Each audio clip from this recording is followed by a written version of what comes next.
Let's go. 1 Samuel, 16th chapter, 1 to 2 verse 69. To passage of scriptures. Father God, we thank you for your grace that's in the house right now. We thank you for hope that's in the house now. We thank you for peace that's in the house now. God, we ask you to let this word illuminate from these pages and bring life to us tonight, so that we will both see and hear what you are saying to us tonight. God, it is our prayer that we leave here empowered. Somebody leaves changed. Somebody leave with their wheels transformed back to yours. Somebody leaves here with a yes in their spirit.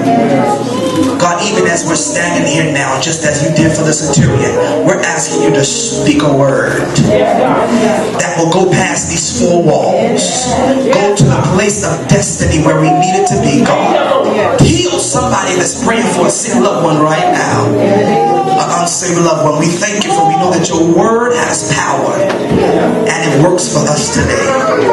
Let the words of my mouth and the meditation of my heart be acceptable in thy sight, my strength, my redeemer, in Jesus' name. The 12th chapter, the 12th verse, 16th chapter, 12th verse, it reads, and he sent and brought him in.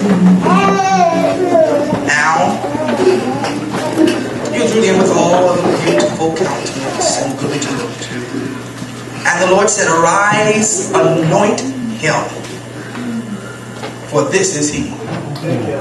Look at somebody and say, this is he. This is he.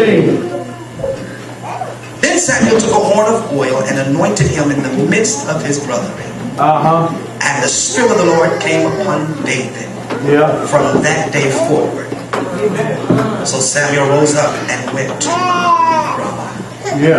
Let's look at one more passage of scripture. Psalm 97. Psalm 97. The 10th verse reads as this.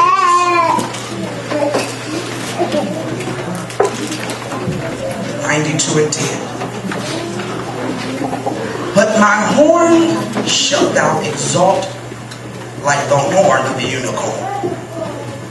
I shall be anointed with fresh oil. Look at your neighbor and say, look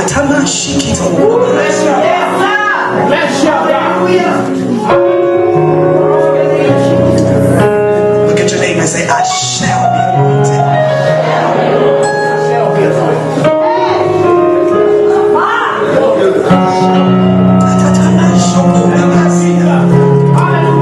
Look at somebody else and say, I shall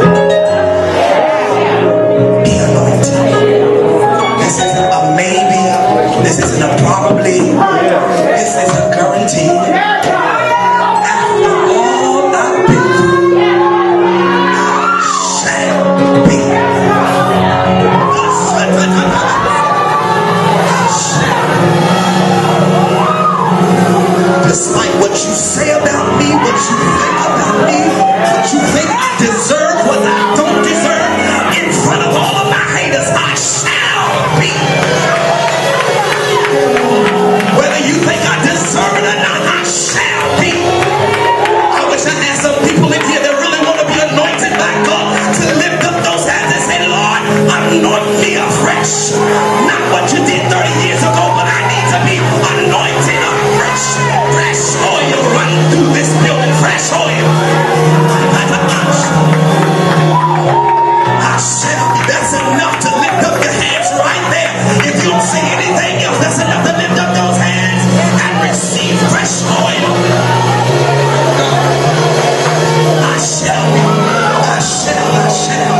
position than power.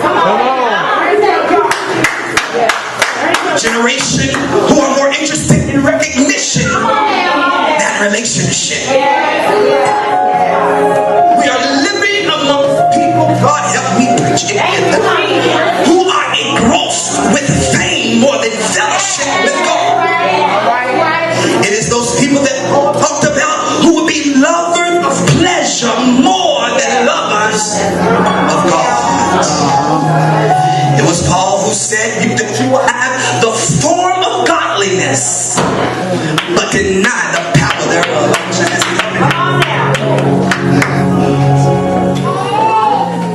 So we dress the part but have no power.